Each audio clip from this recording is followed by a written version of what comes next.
നമസ്കാരം. Middle east വാർത്തകൾ തുടങ്ങുന്നു. ആദ്യം നോക്കാം പ്രധാന തലക്കെട്ടുകൾ.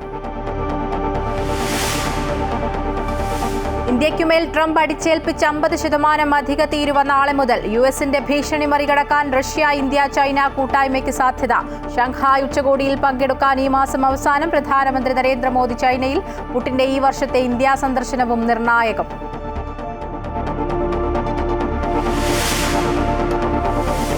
ദുബായിൽ ഡ്രൈവിംഗ് പരിശീലനം കൂടുതൽ കൃത്യതയുള്ളതാക്കാൻ ഡിജിറ്റൽ പ്ലാറ്റ്ഫോം അവതരിപ്പിച്ച് Dubai roads and transport authority. തദ്രീബ് എന്ന പേരിലുള്ള പ്ലാറ്റ്ഫോം വഴി എല്ലാ ഡ്രൈവിംഗ് സ്കൂളുകളെയും ബന്ധിപ്പിച്ചു.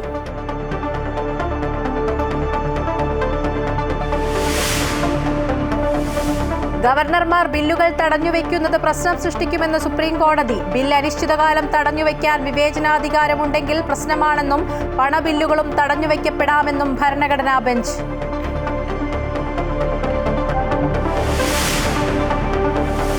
സിപിഎമ്മിനും ബിജെപിക്കും മുന്നറിയിപ്പുമായി വി.ഡി. സതീശൻ. സിപിഎമ്മിനെ കാത്തിരിക്കുന്നത് കേരളം ഞെട്ടുന്ന വാർത്ത. കന്റോൺമെന്റ് ഹൌസിലേക്ക് കൊണ്ടുവന്ന കാളയുമായി ബിജെപിക്ക് രാജീവ് ചന്ദ്രശേഖറിന്റെ വീട്ടിലേക്ക് പോകേണ്ടി വരുമെന്നും മുന്നറിയിപ്പ്. ഔദ്യോഗിക വസതിയിൽ തുടർച്ചയായി ഉണ്ടാകുന്ന സുരക്ഷാ വീഴ്ചയിൽ ഡിജിപിക്ക് വി.ഡി. സതീശന്റെ കത്ത്.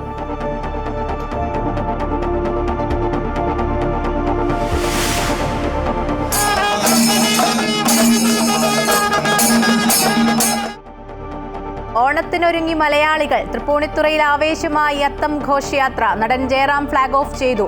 സൗജന്യ ഓണക്കിറ്റ് വിതരണം ഉദ്ഘാടനം ചെയ്ത് മന്ത്രി ജി.ആർ. Anil.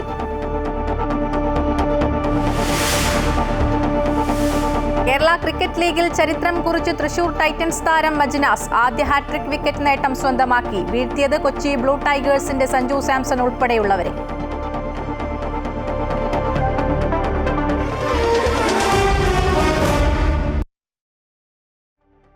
American president Donald Trump ഇന്ത്യക്കുമേൽ ഏർപ്പെടുത്തിയ 25% അധിക തീരുവ നാളെ മുതൽ. ഇതോടെ ഇന്ത്യക്കുമേലുള്ള US നികുതി 50% ഉയരും. എന്നാൽ ഇത് ഇന്ത്യയുടെ സാമ്പത്തിക വളർച്ചയെ കാര്യമായി ബാധിക്കില്ലെന്നാണ് വിദഗ്ധർ പറയുന്നത്. അതേസമയം US-നെതിരെ ശക്തമായ ഒരു ചേരി രൂപപ്പെടാനുള്ള സാധ്യതയും ലോകം ചർച്ച ചെയ്യുന്നുണ്ട്.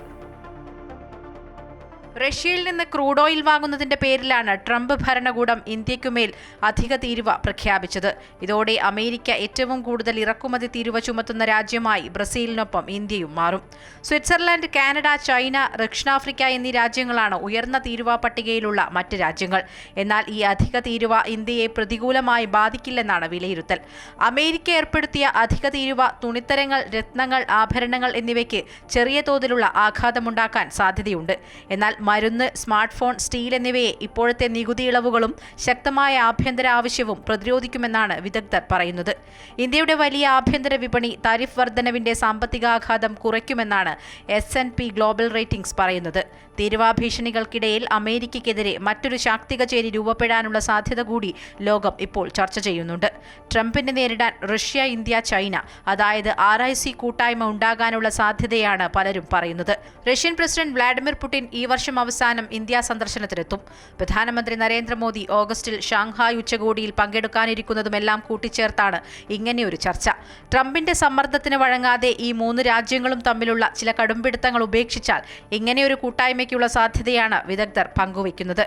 1990കളിൽ അമേരിക്കയ്ക്കെതിരെ RIC കൂട്ടായ്മ എന്ന ആശയം ഉയർന്നു വന്നെങ്കിലും ഇന്ത്യയും ചൈനയും തമ്മിലുള്ള അഭിപ്രായ വ്യത്യാസങ്ങൾ കാരണം അത് നടന്നില്ല.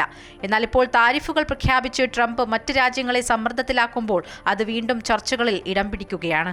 ഈ 3 രാജ്യങ്ങളും തമ്മിലൊരു കൂട്ടായ്മയുണ്ടായാൽ അത് അമേരിക്കയ്ക്ക് കനത്ത പ്രഹരമായിരിക്കും. ഇന്ത്യ, ചൈന, റഷ്യ GDP ഒന്നിച്ചെടുത്താൽ $53.9 ട്രില്യൺ വരും. അതായത് ആഗോള സാമ്പത്തിക ഉൽപ്പാദനത്തിന്റെ 1/3. അതുകൊണ്ട് തന്നെ ഈ 3 രാജ്യങ്ങളുടെ കൂട്ടായ്മ അമേരിക്കയ്ക്ക് കനത്ത തിരിച്ചടിയാകും. ട്രംപിന്റെ ഭീഷണികളെ ഇന്ത്യ നേരിടുമെന്ന് പറയുമ്പോഴും അത് ഏത് രീതിയിലെന്നത് ഇപ്പോഴും വ്യക്തതയില്ല. അതിർത്തി വിഷയങ്ങളിൽ അടക്കം ഇന്ത്യ, ചൈന തർക്കം നിലനിൽക്കുന്ന സാഹചര്യത്തിൽ RIC കൂട്ടായ്മ രൂപപ്പെടാനുള്ള സാധ്യതയിലും പലരും സംശയം പ്രകടിപ്പിക്കുന്നുണ്ട്. News desk, Amrita TV. ദുബായിലെ ഡ്രൈവിംഗ് പരിശീലനം കൂടുതൽ കൃത്യതയുള്ളതാക്കാൻ ഡിജിറ്റൽ പ്ലാറ്റ്ഫോം അവതരിപ്പിച്ച് Dubai roads and transport authority. തദ്രീബ് എന്ന പേരിലുള്ള പ്ലാറ്റ്ഫോം വഴി ദുബായിലെ എല്ലാ ഡ്രൈവിംഗ് സ്കൂളുകളെയും ബന്ധിപ്പിച്ചിട്ടുണ്ട്. കൂടുതൽ മെച്ചപ്പെട്ട ഡ്രൈവിംഗ് പരിശീലനം പഠിതാക്കൾക്ക് ഉറപ്പാക്കുകയാണ് ഇതിലൂടെ ലക്ഷ്യമിടുന്നത്. കൂടുതൽ വൈദഗ്ധ്യമുള്ള ഡ്രൈവർമാരെ സൃഷ്ടിക്കാൻ തദ്രീബ് സഹായിക്കുമെന്ന് RTA അധികൃതർ അറിയിച്ചു. ഡ്രൈവർ പരിശീലന പ്രക്രിയകൾ പൂർണ്ണമായും തദ്രീബിൽ രേഖപ്പെടുത്തും. കൃത്രിമ ബുദ്ധി സാങ്കേതികവിദ്യ ഉപയോഗപ്പെടുത്തി ഓരോ പഠിതാവിനും അനുയോജ്യമായ പരിശീലനം തദ്രീബ് ഉറപ്പാക്കുന്നു. നിലവിൽ ദുബായിലെ 27 ഡ്രൈവിംഗ് പരിശീലന സ്ഥാപനങ്ങൾ തദ്രീബുമായി ബന്ധിപ്പിച്ചിട്ടുണ്ട്. ഇതോടെ 3000-ലേറെ പരിശീലന വാഹനങ്ങളും 3400-ലേറെ പരിശീലകരും തദ്രീബിലുണ്ട്. മെച്ചപ്പെട്ട പരിശീലന നിലവാരം, വേഗത്തിലുള്ള പെർമിറ്റ് വിതരണം, കുറഞ്ഞ പ്രവർത്തന ചെലവ്, പരിശീലന മൂല്യനിർണ്ണയങ്ങളിൽ കൂടുതൽ സുതാര്യത എന്നിവയാണ് തദ്രീബ് പ്ലാറ്റ്ഫോമുമായി ബന്ധിപ്പിച്ചതുകൊണ്ടുള്ള പ്രധാന നേട്ടങ്ങൾ. ആഗോളതലത്തിൽ അംഗീകരിക്കപ്പെട്ട തദ്രീബ് international commission for driver testing അംഗീകരിച്ച ആദ്യത്തെ ഏകീകൃത ഡ്രൈവർ പരിശീലന പ്ലാറ്റ്ഫോമാണ്. കൂടാതെ പ്രശസ്തമായ prince Michael international road safety അവാർഡും തദ്രീബിന് ലഭിച്ചിട്ടുണ്ട്. Amrita news, Dubai. സെപ്റ്റംബർ 1 മുതൽ ഭക്ഷണ വിതരണ ഡ്രൈവർമാർക്കും സൂപ്പർവൈസർമാർക്കും പ്രൊഫഷണൽ ലൈസൻസ് നിർബന്ധമാക്കി. Ministry of labours logistics sector skills unit നൽകുന്ന ലൈസൻസാണ് ആവശ്യമെന്ന് ഒമാനിലെ പ്രാദേശിക പത്രങ്ങൾ റിപ്പോർട്ട് ചെയ്തു. രാജ്യത്തെ ഈ മേഖലയിലുള്ള പ്രാദേശിക വിദേശ സ്ഥാപനങ്ങൾക്ക് ലൈസൻസ് നിർബന്ധമാണ്. കുറഞ്ഞത് 20 റിയാലാണ് ലൈസൻസ് ഫീസ്. ഓൺലൈനായാണ് അപേക്ഷകൾ സമർപ്പിക്കേണ്ടത്. ലൈസൻസ് ഇല്ലാതെ ജോലി ചെയ്യുന്ന ഡെലിവറി ഡ്രൈവർമാർക്ക് 1000 മുതൽ 2000 റിയാൽ വരെ പിഴയൊടുക്കേണ്ടി വരും. 10 മുതൽ 1 മാസം വരെ തടവ് ശിക്ഷ, നാടുകടത്തൽ എന്നീ നിയമ നടപടികളും ഉണ്ടാകുമെന്ന് അധികൃതർ വ്യക്തമാക്കി. ലൈസൻസ് ഇല്ലാത്ത ഡ്രൈവർമാരുള്ള ഡെലിവറി സ്ഥാപനങ്ങളുടെ പ്രവർത്തനാനുമതി 2 വർഷം വരെ റദ്ദാക്കുകയും ചെയ്യും. സംസ്ഥാന നിയമസഭകൾ പാസാക്കുന്ന ബില്ലുകളിലെ ഗവർണർമാരുടെ വിവേചനാധികാരത്തിൽ ആശങ്ക പ്രകടിപ്പിച്ച് സുപ്രീംകോടതി. ബില്ലുകൾ തടഞ്ഞുവെക്കുന്നത് പ്രശ്നം സൃഷ്ടിക്കുമെന്ന് ഭരണഘടനാ ബെഞ്ച് പറഞ്ഞു. നിലവിലെ നിയമം അംഗീകരിച്ച് മുന്നോട്ടു പോയാൽ മണി ബില്ലുകൾ വരെ തടഞ്ഞുവെക്കാമെന്നും കോടതി നിരീക്ഷിച്ചു. അതേസമയം മണി ബില്ലുകൾ തടഞ്ഞുവെക്കുന്ന സാഹചര്യമില്ലെന്ന് കേന്ദ്ര സർക്കാർ മറുപടി നൽകി. ബില്ലുകളിൽ തീരുമാനമെടുക്കാൻ സമയപരിധി നിശ്ചയിച്ച വിധിക്കെതിരെ രാഷ്ട്രപതി നൽകിയ റഫറൻസിന്റെ വാദത്തിനിടെയാണ് വിവേചനാധികാരത്തിലുള്ള ആശങ്ക സുപ്രീം കോടതി പങ്കുവച്ചത്. ബിൽ അനിശ്ചിതകാലം തടഞ്ഞുവയ്ക്കാൻ വിവേചനാധികാരമുണ്ടെങ്കിൽ പ്രശ്നമാണെന്ന് ചീഫ് ജസ്റ്റിസ് BR ഗവായി അധ്യക്ഷനായ ഭരണഘടനാ ബെഞ്ച് പറഞ്ഞു. 200-ാം അനുച്ഛേദത്തിലെ വ്യാഖ്യാനം അംഗീകരിച്ചാൽ മണി ബില്ലുകളും തടഞ്ഞുവയ്ക്കപ്പെടാമെന്നും ഭരണഘടനാ ബെഞ്ച് നിരീക്ഷിച്ചു. അതേസമയം ഗവർണറുടെ അംഗീകാരത്തോടുകൂടിയാണ് മണി ബില്ലുകൾ അവതരിപ്പിക്കുന്നതെന്നും അതുകൊണ്ട് തന്നെ അത് തടയപ്പെടില്ലെന്നും കേന്ദ്ര സർക്കാരിന് വേണ്ടി സോളിസിറ്റർ ജനറൽ തുഷാർ മേത്ത അറിയിച്ചു. 15 ദിവസത്തിനുള്ളിൽ നിയമസഭ പാസാക്കിയ ബില്ലുകളിൽ തീരുമാനമെടുക്കണമെന്നാണ് വ്യവസ്ഥ. എന്നാൽ വിവേചനാധികാരത്തിന്റെ ബലത്തിൽ 6 മാസം വരെ ഇത് നീണ്ടുപോകുന്നുണ്ടെന്ന് മുതിർന്ന അഭിഭാഷകൻ ഹരീഷ് സാൽവെ പറഞ്ഞു. ഗവർണറെ നിയമിക്കുന്നത് രാഷ്ട്രപതിയാണ്. അതുകൊണ്ട് തന്നെ ബില്ലുകളുടെ കാര്യത്തിൽ രാഷ്ട്രീയ ഇടപെടലുകൾ ഉണ്ടാകും. കേന്ദ്ര സർക്കാരിന് താല്പര്യമില്ലാത്ത ബില്ലുകൾ തടഞ്ഞുവെക്കുന്ന സ്ഥിതി ഉണ്ടാകുന്നുണ്ടെന്നും അദ്ദേഹം പറഞ്ഞു. അങ്ങനെ വരുമ്പോൾ എങ്ങനെയാണ് ഭരണഘടനാപരമായി പ്രവർത്തനം നടക്കുക എന്നും ഹരീഷ് സാൽവെ ചോദിച്ചു. അതേസമയം മധ്യപ്രദേശ്, രാജസ്ഥാൻ സർക്കാരുകൾ കേന്ദ്ര സർക്കാർ വാദത്തെ അംഗീകരിച്ചുകൊണ്ടാണ് സുപ്രീം കോടതിയിൽ നിലപാടെടുത്തത്. റഫറൻസിൽ 28-ാം തീയതി വീണ്ടും വാദം നടക്കും. അമൃത ന്യൂസ്, ന്യൂഡൽഹി.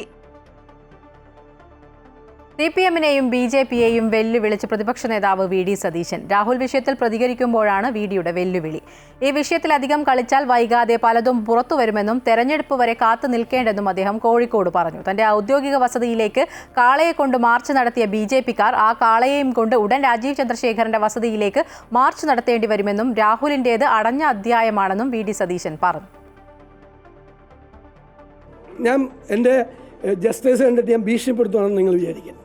കേരളം ഞെട്ടിപ്പോവും. അതില്ല, വരുന്നുണ്ട് ഇതുമായിട്ട്. അല്ല, നോക്കിക്കും, വലിയ താമസമൊന്നും വേണ്ട. ഞാൻ പറഞ്ഞതൊന്നും വൈകാറില്ലല്ലോ. അല്ല, വെച്ചോ. അല്ല, അതൊക്കെ ഇലക്ഷനൊക്കെ എത്ര ദിവസം. അല്ല, ഇലക്ഷനൊക്കെ എത്ര ദിവസത്തേക്ക് ഇരിക്കും? ഒരുപാട് ദിവസമില്ലേ ഇലക്ഷന്? അത്ര ദിവസമൊക്കെ ഒരു കാര്യം പറഞ്ഞിട്ട് പോവാം. അത്രയും ദിവസമൊന്നും പോകാൻ പാടില്ല. അല്ല, ഒരു കാളയുമായിട്ട് കന്റോൺമെന്റ് ഹൗസിലേക്ക് പ്രകടനം നടത്തി എല്ലാവരും. ആ കാളയെ കളയരുത്, അത് പാർട്ടി ഓഫീസിൻ്റെ മുറ്റത്ത് കെട്ടിയിടണം. ഈ അടുത്ത ദിവസം ഒരാവശ്യം വരും BJPക്ക്. ആ കാളയുമായിട്ട് രാജീവ് ചന്ദ്രശേഖരൻ്റെ വീട്ടിലേക്ക് ഒരു പ്രകടനം നടത്തേണ്ട സ്ഥിതി പെട്ടെന്നുണ്ടാവും.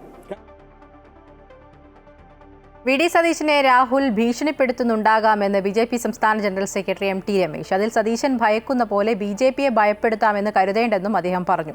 രാഹുൽ മാങ്കൂട്ടത്തിന്റെ രാജി ആവശ്യപ്പെട്ട് മഹിളാ മോർച്ച, യുവമോർച്ച പ്രവർത്തകരെ അണിനിരത്തി സംസ്ഥാന വ്യാപകമായി ശക്തമായ പ്രക്ഷോഭം നടത്താൻ BJP തീരുമാനിച്ചിട്ടുണ്ടെന്നും MT രമേശ് പറഞ്ഞു. നേതാവ് VD സതീശൻ എന്തിനാണ് ഇങ്ങനെ വെപ്രാളപ്പെടുന്നത് എന്ന് കേരളത്തിന് മനസ്സിലാക്കുന്നില്ല.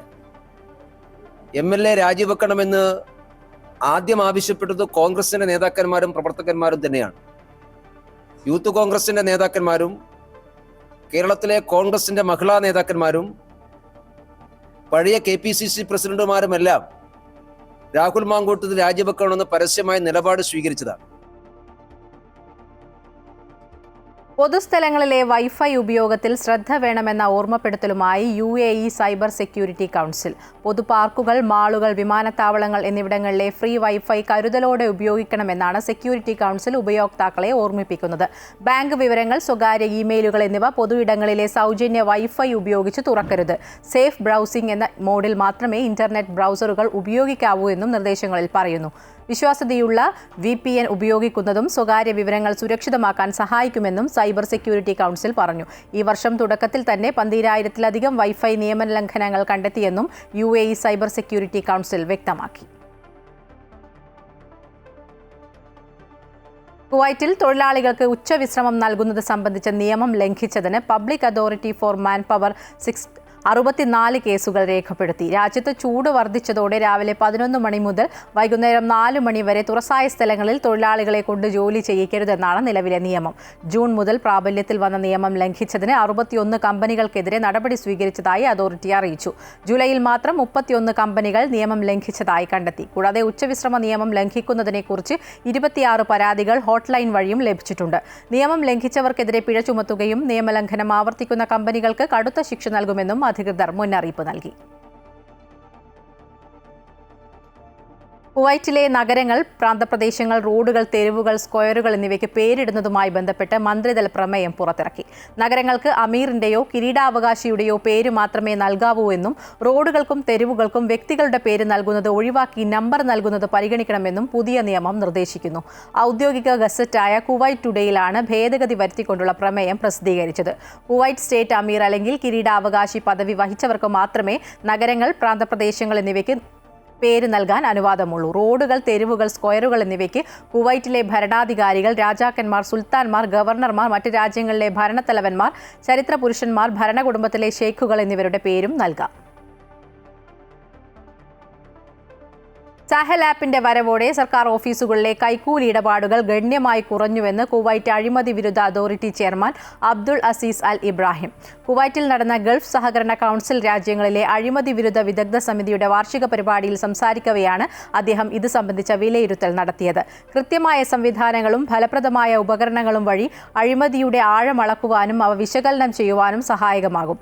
അഴിമതി നടക്കുന്നതിന് മുൻപ് തന്നെ അധികൃതർക്ക് അവ ചെറുക്കുവാനും പഴുതുകൾ കണ്ടെത്തുവാനും ഈ സംവിധാനത്തിലൂടെ കഴിയുമെന്നും അദ്ദേഹം അഭിപ്രായപ്പെട്ടു. സർവ്വ മന്ത്രാലയങ്ങളുടെയും സ്ഥാപനങ്ങളുടെയും സംയോജിതമായ പ്രവർത്തനങ്ങളാണ് ഇതിന് കാരണമെന്നും അദ്ദേഹം പറഞ്ഞു.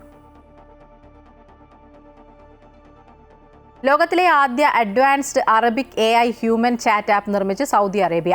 സൗദി ദേശീയ ഇൻവെസ്റ്റ്മെന്റ് കമ്പനിയായ സൗദി പബ്ലിക് ഇൻവെസ്റ്റ്മെന്റ് ഫണ്ടിനു കീഴിലെ സ്ഥാപനമായ ഹ്യൂമൻ കമ്പനി പ്രമുഖ അറബിക് ഭാഷാ മോഡലായ അലാം 34B സപ്പോർട്ട് ചെയ്യുന്ന അടുത്ത തലമുറ ഇന്ററാക്റ്റീവ് അറബിക് ചാറ്റ് ആപ്ലിക്കേഷനായാണ് ഹ്യൂമൻ ചാറ്റ് പുറത്തിറക്കിയത്. ഹ്യൂമൻ കമ്പനിയുടെ മുൻനിര അറബി ഭാഷാ മോഡലായി ഇതിനെ കണക്കാക്കുന്നു. Humain chat web, iOS, Android പ്ലാറ്റ്ഫോമുകളിൽ ലഭ്യമാണ്. ആദ്യം ഇത് സൗദിയിൽ ആരംഭിക്കും. തുടർന്ന് മധ്യപൂർവേഷ്യയിലും ആഗോളതലത്തിലും വ്യാപിപ്പിക്കും. സൗദിയിൽ അറബി സംസാരിക്കുന്നവർക്കായി പ്രത്യേകം രൂപകൽപ്പന ചെയ്തിരിക്കുന്ന ഹ്യൂമൻ ചാറ്റ് പ്രാദേശിക AI സാങ്കേതിക വിദ്യ കെട്ടിപ്പടുക്കാനുള്ള സുപ്രധാന ചുവടുവയ്പ്പാണ്. റിയാദ് ടോക്കീസ് മെഗാ ഷോ 2025 ജനപങ്കാളിത്തം കൊണ്ടും വിവിധ പരിപാടികൾ കൊണ്ടും ശ്രദ്ധേയമായി. റിയാദിലെ കലാ, കായിക, സാമൂഹിക, സാംസ്കാരിക കൂട്ടായ്മയായ റിയാദ് ടോക്കീസ് 14ാം വർഷത്തിലേക്ക് കടക്കുന്നതിന്റെ ഭാഗമായാണ് പരിപാടി സംഘടിപ്പിച്ചത്.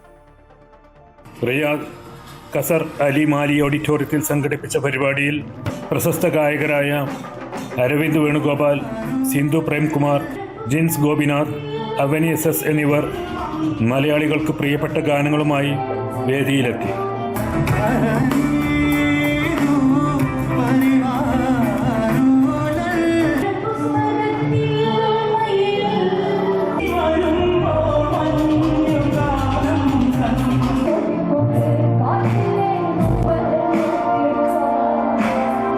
അവർക്കൊപ്പം സദസ്സും ഏറ്റുപാടി. റിയാദിലെ കലാകാരന്മാർ ഒരുക്കിയ വ്യത്യസ്തമായ കലാപ്രകടനങ്ങളും സദസ്സിനെ ഇളക്കിമറിച്ചു. പ്രസിഡന്റ് ഷഫീഖ് പാറയിൽ അധ്യക്ഷത വഹിച്ച സാംസ്കാരിക സമ്മേളനത്തിൽ ഷോ ചെയർമാൻ നൌഷാദ് ആലുവ ആമുഖ പ്രഭാഷണം നടത്തി. ഹരി കായംകുളം സ്വാഗതം പറഞ്ഞ പരിപാടി ഡോക്ടർ സുരജ് പാണയിൽ ഉദ്ഘാടനം ചെയ്തു. പരിപാടിയിൽ നടന്ന സ്വാതന്ത്ര്യ ദിനാഘോഷത്തിന്റെ ഭാഗമായി ഷോദി ആദർ ചിട്ടപ്പെടുത്തിയ നൃത്താവിഷ്കാരം, റിയാദ് ടാക്കീസിന്റെ വയലിൻ വിത്ത് ചെണ്ട ഫ്യൂഷൻ,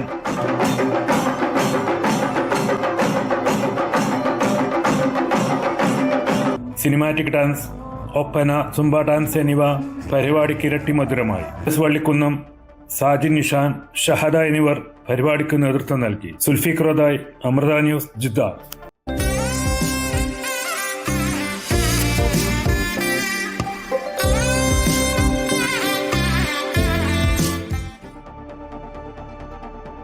പൊന്നോണത്തിന്റെ വരവറിയിച്ച് തൃപ്പൂണിത്തുറ അത്തച്ചമയ ഘോഷയാത്ര നടന്നു. മന്ത്രി പി രാജീവ് അത്തപതാക ഉയർത്തി. എം പി രാജേഷ് അത്താഘോഷം ഉദ്ഘാടനം ചെയ്തു. നടൻ ജയറാമാണ് ഘോഷയാത്ര ഫ്ളാഗ് ഓഫ് ചെയ്തത്.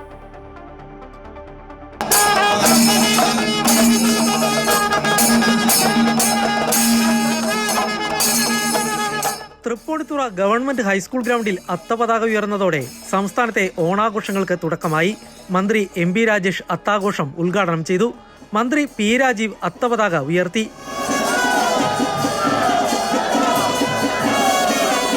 തുല്യതയുടെയും സമത്വത്തിന്റെയും ആഘോഷമാണ് ഓണമെന്ന് മന്ത്രി എം പി രാജേഷ് പറഞ്ഞു. എത്ര ചവിട്ടിത്താഴ്ത്തിയാലും സമത്വമെന്ന ആദർശം അതിജീവിക്കും. ഓണാഘോഷം ഹരിതാഘോഷമായി നടത്തുന്നതിന്റെ കൂടി തുടക്കമാണ് അത്തമെന്നും മന്ത്രി പറഞ്ഞു. മനുഷ്യരെ മുഴുവൻ ഒന്നായി കാണുന്ന ഇതുപോലൊരു ആഘോഷം ഇന്ത്യയിൽ കേരളത്തിലല്ലാതെ മറ്റൊരിടത്തും ഇല്ല എന്നതും നമുക്ക് മലയാളികൾക്ക് അഭിമാനിക്കാവുന്ന ഒരു കാര്യമാണ്. ഇത്തവണ മഹാബലിയുടെ ചക്രവർത്തി സമത്വത്തിന്റെ ചക്രവർത്തി മാത്രമായിട്ടല്ല സർക്കാർ കാണുന്നത്, വൃത്തിയുടെ ചക്രവർത്തിയായിട്ട് കൂടിയാണ് സർക്കാർ കാണുന്നത്. ഹരിത ഓണം എന്ന ആശയത്തെ മുൻനിർത്തിയുള്ള ലോകവും കേരളത്തിൽ ബഹുമാന്യനായ മുഖ്യമന്ത്രിയാണ് പ്രകാശനം ചെയ്തത്. നടൻ ജയറാമാണ് അത്തഘോഷയാത്രയ്ക്ക് ഫ്ളാഗ് ഓഫ് ചെയ്തത്. കേരളം ലോകത്തിന് മാതൃകയാക്കി കാണിക്കുന്നത് ജാതിയില്ല, മതമില്ല, എല്ലാവരും ഒത്തൊരുമിച്ച് സ്നേഹത്തോടുകൂടി ആഘോഷിക്കുന്നത് ലോകത്തിന് തന്നെ ഒരു മാതൃകയാകട്ടെ. കേരളത്തിന്റെ സാംസ്കാരിക തനിമ വിളിച്ചോതുന്നതായിരുന്നു ഘോഷയാത്ര. വിവിധ കലാരൂപങ്ങൾക്ക് പുറമെ ആനുകാലിക സംഭവങ്ങൾ കൂടി കോർത്തിണക്കിയ നിശ്ചല ദൃശ്യങ്ങളും ഘോഷയാത്രയിൽ അണിനിരന്നു.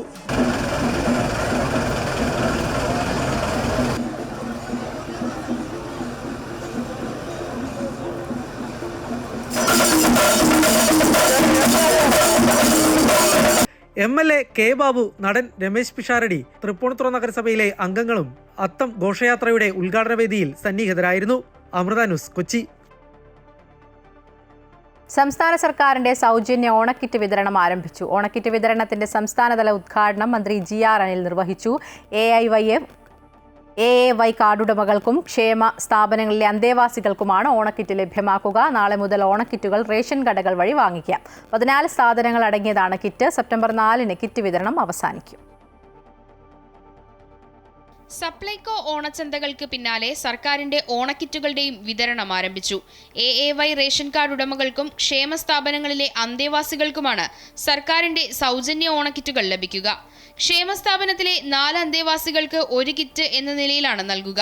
ഇത്തരത്തിൽ 10,634 കിറ്റുകൾ നൽകും. സപ്ലൈകോ ഔട്ട്ലെറ്റുകളിൽ പാക്ക് ചെയ്ത സാധനങ്ങൾ റേഷൻ കടകൾ വഴിയാണ് കാർഡുടമകൾക്ക് വിതരണം ചെയ്യുന്നത്. ഓണക്കിറ്റ് വിതരണത്തെ എതിർത്തവരും പരിഹസിച്ചവരുമുണ്ട്. എന്നാൽ സർക്കാരിനുള്ളത് വ്യക്തമായ നിലപാടാണ്. കോവിഡ് കാലത്തെ സ്ഥിതിയല്ല ഇന്ന്, അതുകൊണ്ടാണ് എല്ലാവർക്കും ഓണക്കിറ്റ് നൽകാത്തതെന്നും മന്ത്രി GR അനിൽ പറഞ്ഞു. സൗജന്യ ഓണക്കിറ്റ് വിതരണത്തിന്റെ സംസ്ഥാനതല ഉദ്ഘാടനം നിർവഹിക്കുകയായിരുന്നു അദ്ദേഹം. സൗജന്യ ഭക്ഷ്യക്കിറ്റ് വിതരണത്തെപ്പറ്റി ഒട്ടേറെ വിവാദങ്ങൾ നടന്നിട്ടുണ്ട്.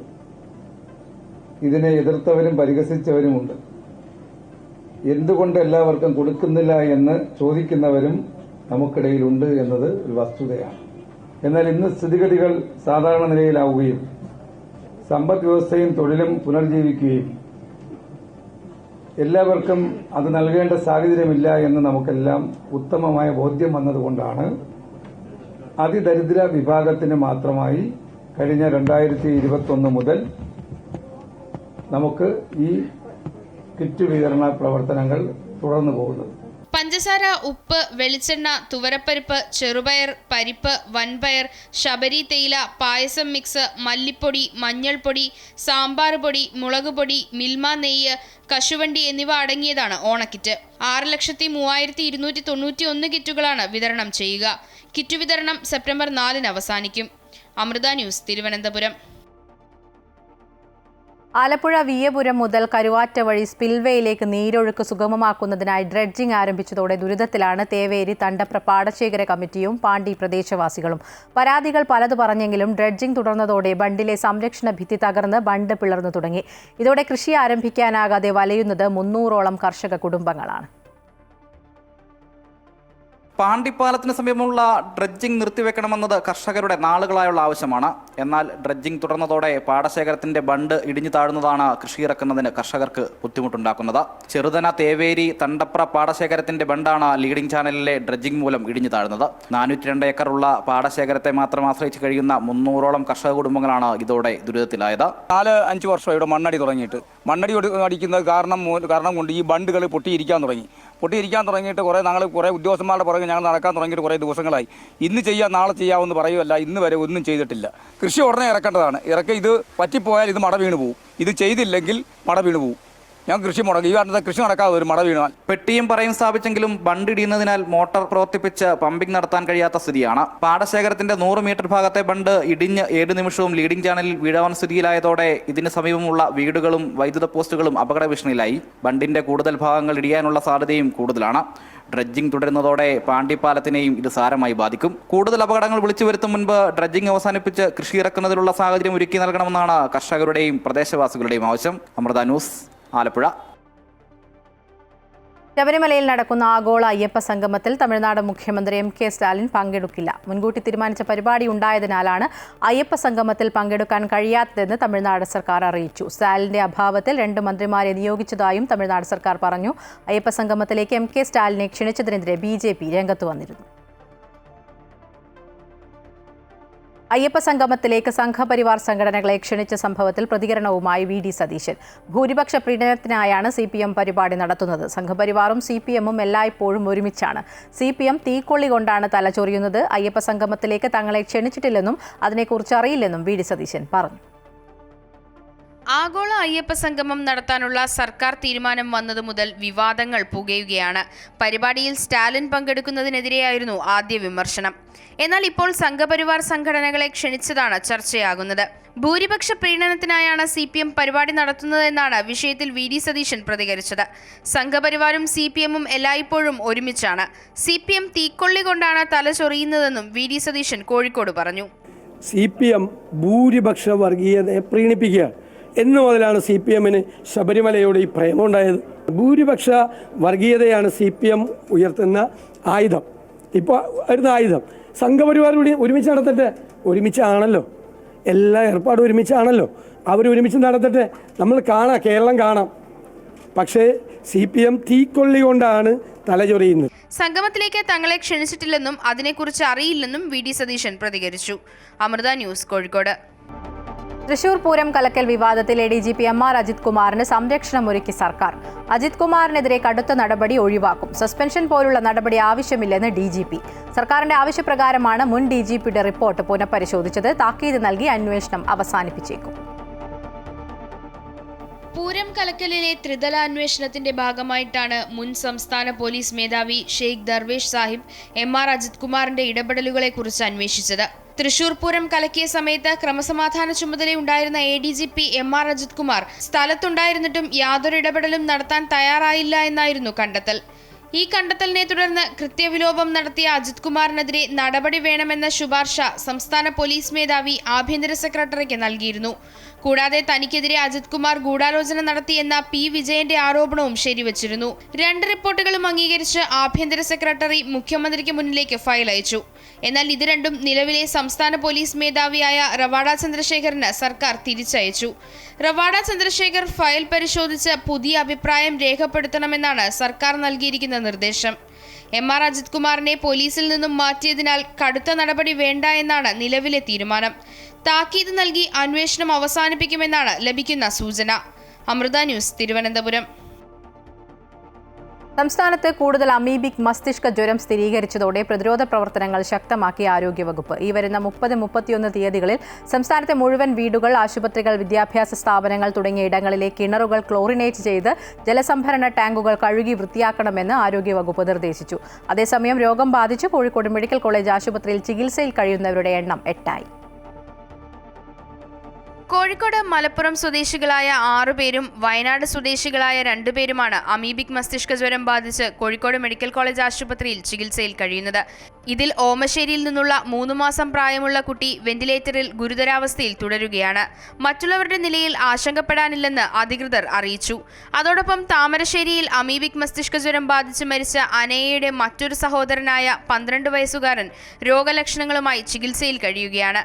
അതേസമയം സംസ്ഥാനത്ത് കൂടുതൽ അമീബിക് മസ്തിഷ്ക ജ്വരം സ്ഥിരീകരിച്ചതോടെ പ്രതിരോധ പ്രവർത്തനങ്ങൾ ശക്തമാക്കിയിരിക്കുകയാണ് ആരോഗ്യവകുപ്പ്.